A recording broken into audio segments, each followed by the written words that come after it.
The University of Texas at Tyler, along with Team 15, Lawrence Booker, Brant Cain, Karen Kiessling, Michael Plankers, and Jeffrey Wherry, present an International Business Series exclusive.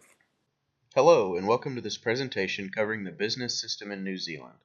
Over the next 15 minutes, we will go over the high points of New Zealand, its people, their culture, and their general business environment and economics. We will compare to the United States and other countries. We hope this presentation will provide a solid foundation for your New Zealand business experience. Please feel free to follow along with your quick reference guide that was provided to you as it supplements this presentation. New Zealand is located in the Oceania region of the Southern Hemisphere, which is about 103,000 square miles. New Zealand is an island region which geographically comprises two main landmasses, the North Island and the South Island, along with numerous small islands. New Zealand is located approximately 900 miles east of Australia and roughly 600 miles from Fiji. Because of its remoteness, it was one of the last lands to be settled by humans. The country's varied topography and its sharp mountain peaks, such as the Southern Alps, can be attributed to much of the tectonic uplift of land and volcanic eruptions. During its long period of isolation, New Zealand developed a distinct biodiversity of animal, fungal, and plant life. The primary languages spoken in New Zealand is English, with 96% of its population. A political analysis of New Zealand. New Zealand is a democratic country in which the members of parliament are chosen. The Constitution Act in 1852 established the system of government. The Constitution Act describes the three branches of government in New Zealand. New Zealand uses a constitutional monarchy framework with a parliamentary system of government that only allows the monarchs to exercise their sovereign authority in accordance with a written or unwritten constitution. There is no formal codified constitution in New Zealand. New Zealand has free and fair elections every 3 years. The Prime Minister of New Zealand is the most powerful office and is currently held by Bill English, a member of the National Party. Queen Elizabeth II is the sovereign head of state. The current Governor General of New Zealand is Patsy Reddy. She is the third woman appointed to this position. The Prime Minister is commissioned by the Governor General, who is appointed to represent the monarch. New Zealand is a multi-party system. There are only two dominant political parties, the Labour Party and the National Party, although there are 7 different parties represented in Parliament today. New Zealand's main legislative body is unicameral Parliament, known as the House of Representatives. Parliament consists of 121 members. New Zealand is ranked by Freedom House as one of the freest countries in the world. It ranks 98 out of 100 in the Freedom House Political Freedom Index. The rule of law in New Zealand, according to the World Justice Project, is perceived as the 8th best in the world, which signifies that government and officials are accountable under law. The World Bank, a component of the United Nations, ranks New Zealand's rule of law perception as among the top 2% in the world. Political stability signifies the durability and integrity of current government regimes. New Zealand ranks as one of the best in the world for political stability according to the World Bank. Transparency International ranked countries by perceived levels of corruption. New Zealand shares the #1 spot of having the least corruption with the country of Denmark. An economic analysis of New Zealand. Although New Zealand is a very small country in comparison to the United States, the economy is very strong, business-focused, and inviting. The GDP of New Zealand is only 0.96% of the GDP of the United States, coming in at just $173.75 billion. This low GDP indicates a relatively small market in New Zealand, which ranks 55th in the world. The gross national income per capita in terms of purchasing power parity in New Zealand also trails the United States significantly. New Zealand's GNI per capita of purchasing power parity is $36,150, whereas the United States GNI per capita PPP is $57,540. The difference in purchasing power is due to the increased cost of living in New Zealand, where a 2-bedroom condo can cost upwards of $600,000 and overall living expenses are roughly 25% higher. On the other hand, the market in New Zealand is growing at a faster rate than the market in the United States. New Zealand's annual GDP growth is over 3.39% compared to the United States' 2.59%.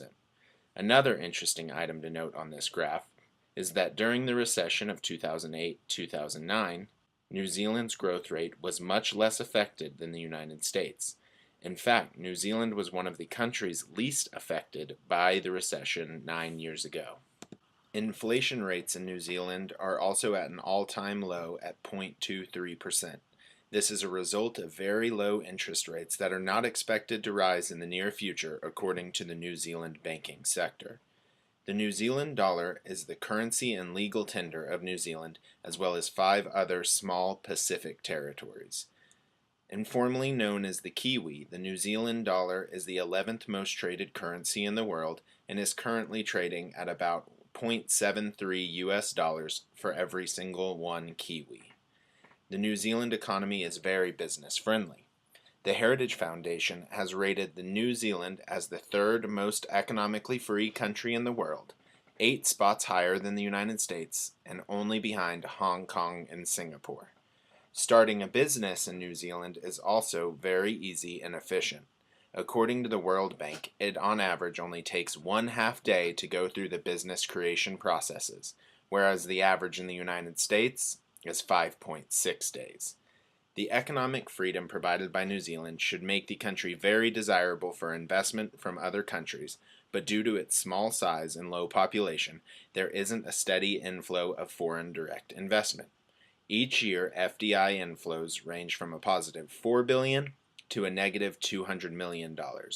This is worrisome as countries such as the United States see increases by the billions each year in inflowing FDI. New Zealand's economy is very unique. It benefits from its commitment to an open market as well as its policies that promote trade and investment, but it is stifled by its small size and isolation. Former President Barack Obama provided his take on the New Zealand economy in 2016 when he said, New Zealand has been doing very well. That's one of the few countries that maybe can match us when it comes to agricultural productivity and the excellence of our products. Now we move on to New Zealand sociocultural. New Zealand was originally settled by the Maori people, which now make up only 15% of the population. The whalers and sealers' boom in 1788 began bringing Europeans to New Zealand. The Europeans now make up the majority of New Zealand's population. New Zealand and the United States are very similar when it comes to the median age and life expectancy. The Maori culture is more masculine than the general population of New Zealand. New Zealand and the United States Hofstede cultural dimension rankings are very similar. New Zealand scores 58 masculinity. The belief in New Zealand is that everyone should strive to be the best they can be in work, school, and play. They have a winner-takes-all attitude. Women are no longer working only in the home. The Ministry of Women's Affairs is working to enforce equal opportunity for women. Much like the U.S., women are becoming more prominent in the workforce. Traditional gender roles are becoming less gender-based. The nuclear family dominates the New Zealand culture. Similar to the U.S. but higher in indulgence, the people in New Zealand enjoy their free time. The upper class likes large homes and nice cars. A poverty-stricken portion of the population live mostly in city slums. The lower income portion of the population is made up of mostly Maori people. New Zealand people prefer to work in close proximity to each other and also enjoy closeness while enjoying leisure time in parks and even while partying in clubs. The education system in New Zealand is much like the education system in the United States. It is a 3-tier system consisting of primary, secondary, and tertiary levels of education. The education in New Zealand is ranked among the best in the world. The OECD ranks New Zealand 7th in science and reading and 13th in mathematics. The Human Development Index has consistently ranked New Zealand's education among the best in the world. She said it's like being in school with all her senses. We talked with each other yesterday and she's not searching for words anymore. She has a deep relationship to nature. Miriam enjoys the style of teaching in New Zealand because it's very open and friendly atmosphere in the class. The national education budget for New Zealand is about $13 million. The average enrollment in primary and secondary schools is close to 762,000 compared to the U.S. primary and secondary enrollment at 54 million according to the 2011 census. The primary language spoken in New Zealand is English, with a small portion of the population who still speak and write the Maori language. The most common religion found in New Zealand is Christianity, with about half the population declared Christians. After the introduction of Christianity by the European people, many Maori voluntarily converted to Christianity. There is still a large portion of the population who are unreligious or have not declared a religion. One can find cathedrals in almost every major town and chapels in rural towns. Technology in New Zealand. According to data provided by World Bank, expenditures on research and development is a key indicator of government and private sector's effort to obtain a competitive advantage in science and technology. In the chart, New Zealand expenditures on research and development annually is about 1.1%, or about $534 per person. This is compared to the United States, who spends approximately 2.7%, or $1,441 per person, to obtain a competitive advantage in science and technology.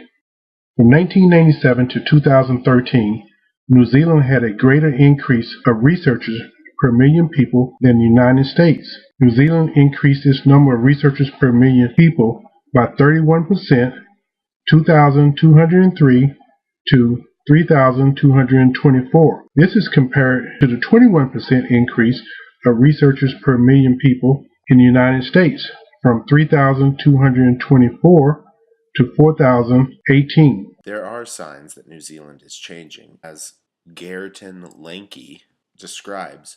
There are basically three stages of economies that were identified. It's factor-driven, it's efficiency-driven, and it's innovation-driven.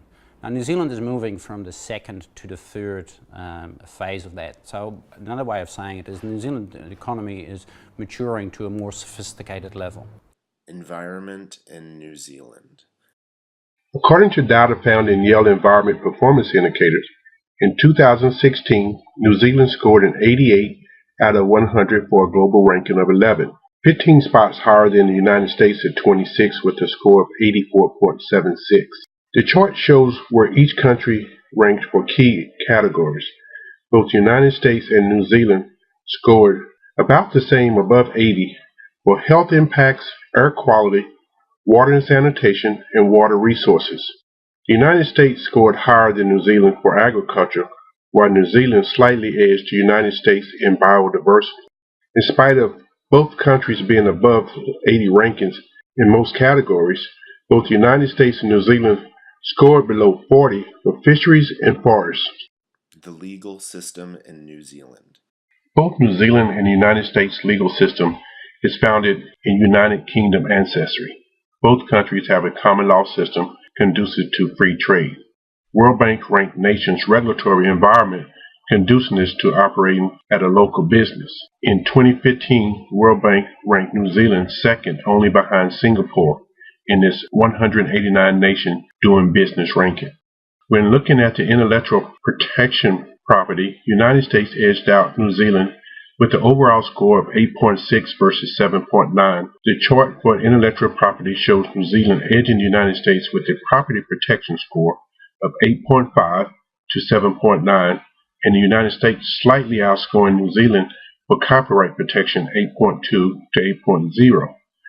The major difference contributing to the overall scoring of the United States above New Zealand was in patent protection. New Zealand scored 7.4, while the United States scored a nearly perfect 9.8. New Zealand's recent commitment to patent protection is evident with the changes in legislation enacted in 2013.